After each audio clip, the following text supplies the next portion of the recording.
We are getting down to the wire, guys. We're on episode 7 of WandaVision. That means we just have 2 more episodes left. Now that we're getting closer to the end, I'm going to do things a little bit differently. So what I'm going to do is tell you what I liked and did not like about the episode.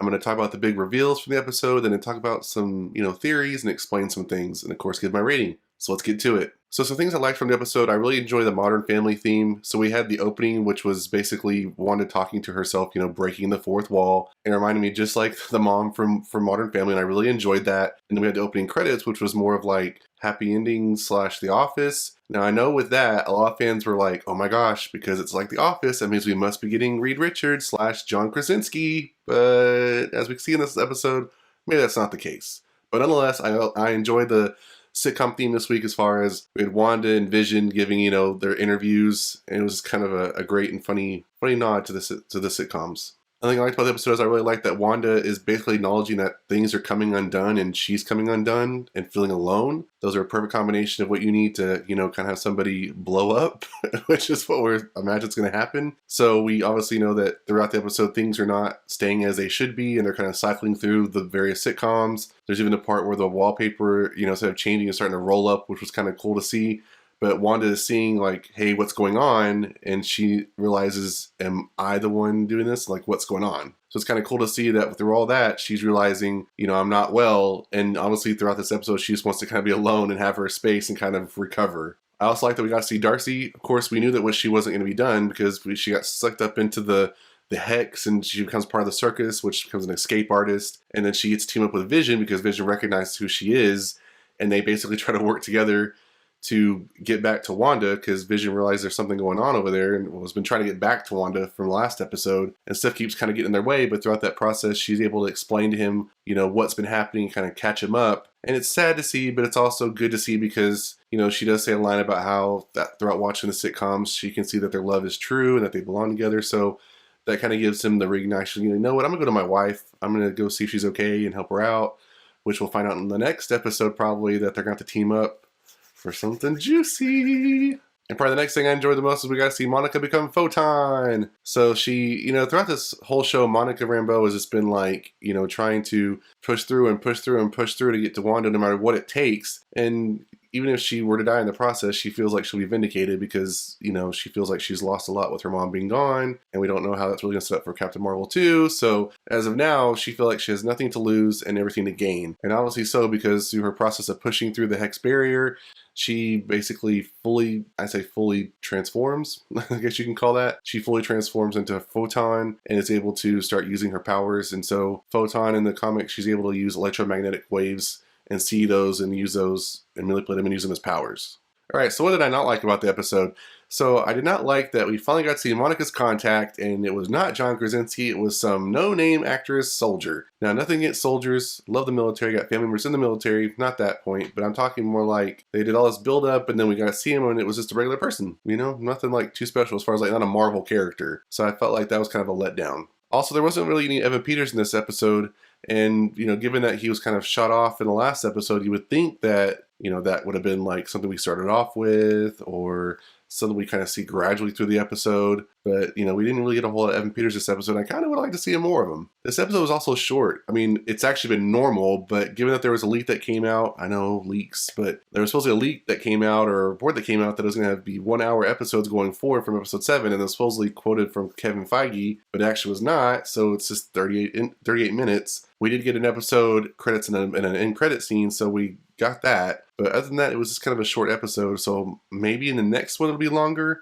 There are some theories that we'll have maybe another regular-sized episode and like a movie-sized episode at the very end to lead up into the MCU. So we'll have to really wait and see, but that wouldn't bother me either. I'd love to have kind of like a cinematic finish to WandaVision. All right, so let's talk about the big reveals from the episode. So the main one is Agnes is Agatha Harkness. Now, I know that we all figured this was coming. If you're a fan of the Marvel Comics and of WandaVision, you probably done all the research already, and we already know that Agnes is actually Agatha, and she's a witch. So her glow is more of purple versus red from Wanda's, and obviously she's established that she has been pulling the strings all along, and even killing the dog, which is funny because I found a TikTok video last night as I was preparing the notes for this video, and it was actually a scene from Parks and Recreation talking about people who were killing dogs, and then actually she ended up killing Sparky. Oops. It's also a big reveal from the episodes. We actually get to see Evan Peters at the very end of the end credit scene. And what does he do after Monica Rambeau is going to seek out Wanda? She goes to Agatha's house, opens up the cellar to the basement, gets kind of put in a trance, and then who shows up? Evan Peters. So, and later this episode, I kind of get to figure out who he is, maybe, but obviously from this, he's like, talking about how she's snooping, so he's probably not a good guy, which we've all, assumed throughout this whole show, but we got to figure out what's going to happen to Wanda, and what does Evan Peters got to do with it? Alright, so let's talk about some theories, and let's explain some stuff. So, let's talk about what Hayward's end goal could be. So, in this episode, he is supposedly going to launch something because he's tired of waiting. He wants to break down the Hex barrier, and he wants to basically get Vision back. Now, we know from past episodes, we saw that Vision, especially when Wanda goes and, pulls him, kidnaps him, I guess. Kidnaps him, takes him, acquires him, what do you want to call it? And he's in pieces, and, he's trying to find something and possibly recreate Vision for, governmental use. We can have multiple Visions, that same kind of thing. It's using it for either government purposes, or is he doing it for something else? The running theory could be that in some way related to Ultron, either he is Ultron or Ultron is still lurking around, and if, as you know, Vision was supposed to be the body that Ultron was going to be, this better body. So it's all possible that Hayward is actually trying to take Vision's body and possibly use it for more nefarious things. We'll have to wait and see. What is Nexus? So we know from the commercial, it's talking about Nexus, which really seems like a antidepressant pill. That's basically the kind of commercial I got from that. So what is Nexus? According to a Den of Geeks article, in the comics, the Nexus forms a cross-dimensional gateway that provides access to all possible realities and is a place where all of the realities of the multiverse intersect.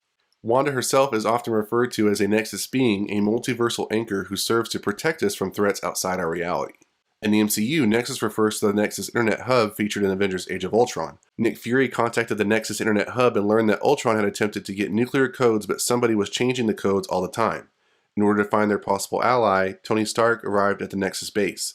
While hacking into Nexus, Stark was shocked to find out that it was Jarvis who erased his memory and had scattered himself all across the internet to block Ultron. So we'll have to wait and see in the coming episodes if actually Nexus plays more of a form in that, and if Wanda herself will be the part that actually maybe not so much makes the multiverse, because we know that Agatha is involved now, and maybe that's what actually starts the multiverse. So maybe she somehow is involved and becomes a Nexus herself. We'll have to wait and see. So what about that glowing book? So once we're in Agatha's lair and we see all the stuff that's in there, we do see a glowing book, and we have some theories as to what that could be. So is it just an ordinary spell book, or could it be the Darkhold? The Darkhold is an ancient book of spells and unspeakable power that is made of dark matter from the Hell Dimension. According to a Radio Times article, in the comics, Wanda becomes an unwitting vessel for Thawne, who uses her body to defeat the Avengers. In other stories, Thawne returns to face off with Wanda again, though this time he possesses her brother Pietro, and he uses his super speed to rush around the world, reading the powerful words of the Darkhold to anyone he can, before being defeated and imprisoned within the Darkhold himself. And in other storylines, Thawne has possessed Wanda once more before being removed from her body by Doctor Strange. Now, this theory I think is probably the best one so far, because I do think that whether they use Thawne the character himself, or if it's Mephisto, or if it's possibly, some other Marvel character we haven't talked about yet, I do think it's all possible that this book could be the thing that basically sets Wanda off. Now, that may sound silly to some, because I'm like, well, how can a book do it? But if you think about it, maybe Agatha's not that strong. Maybe she can kind of temporarily control Wanda, but maybe she's not that powerful, so she has to rely on another entity to do it for her. And because of that, once Wanda gets possessed, they can start trying to, flesh out in, more Jean Grey Phoenix style, the full form of her powers, and that could actually cause the multiverse. So that's one theory we can go by. Alright, so let's play our new favorite game, Who is Evan Peters? Because now that we know that he's not Uncle Pietro, who is he? Alright, so I have my list. So could it be Mephisto? I think he is not Mephisto. Given that we saw in Agatha's, kind of opening theme, Agatha all along, we see that she's kind of controlling him. So why would Mephisto, this great and powerful, basically Satan, devil, let a witch control him? Doesn't seem possible. Nicholas Scratch. So Nicholas Scratch is the son of Agatha Harkness. And I even thought to myself, okay, he has powers too, but would he let his mom control him? Maybe, or maybe he's just seeing reinforcement or protection. Maybe it was more of protection, so she didn't blow him away. Maybe that's what it was. So maybe it could be Nicholas Scratch. We know that the rabbit's name in the show that she's, kind of touching, which Agatha Harkness usually has a cat and a lot of stuff she's pictured in, which the rabbit could be her familiar or someone she's turned into a rabbit, but it's Senor Scratchy, so it's all possible that Nicholas Scratch could be in this show as well. All right, as I mentioned earlier, well, Thawne. So we know that Thawne is related to the Darkhold, which could be that possible glowing book. So could he be Thawne? Now, Thawne is an ancient demonic force, super, super old, but, doesn't mean that he can't possess a vessel already, and that could have been the dead body of Pietro. And so possibly he's just kind of waiting around to see if he can actually, possess Wanda. That's another theory. And like I said before, for Nicholas Scratch theory, when we see Agatha kind of manipulating him, maybe it's not so much that, maybe it's more like protection. Or is he nobody? How do we know that Agatha did not just possess a dead body just for the purpose of messing with Wanda's mind, and that's the end of it? We know that when Vision finds her at the road crossing, we know that she staged everything, but we know that she talks about how he's dead. We think Wanda has brought him back, but maybe it's Agatha. We don't know the full story yet. We assume that's what's happened, is that Wanda has brought him back. But Wanda herself doesn't know how she's doing all this. So maybe it's Agatha all along. Maybe Agatha is just messing with Wanda and bringing Vision back to life and Pietro, but they're not really alive. Pretty sure that's the case, but they're not really anybody at all, and she's just, using them as vessels. So we know in the next episode it's going to be a good showdown. We know that Vision has left Darcy and she's on her way to Wanda. So we know from there, and some scenes we've seen in the future, that we see Wanda in her, hoodie outfit with Vision together fighting someone. So we assume it's going to be Agatha. So we know that they will come together at one point. We still know what happens past that point. And we don't know if somebody else is going to show up involved. We still know who Dottie is, who Ralph is. So hopefully we'll get those, kind of done. And possibly the next episode is going to be more like an explain, kind of like from, we know Agatha now has explained herself, but maybe we'll actually get to like another, I guess episode 2, was it? Where they kind of explain everything from Monica's point of view. We'll get more from like Wanda's point of view of how she got up into this point. So if I had to give this episode a rating, I'm going to give it a 4 out of 5. I'm still waiting for the last episode to be like the perfect episode. And I still hope that maybe, we get all the questions answered with a cliffhanger, of course, leading us up to the MCU. But, it's getting so juicy. So I'm going to give it 4 out of 5 WandaVision symbols. But let me know your comments down below if you think this episode was good, what your theories are, if you agree with some of the findings I found.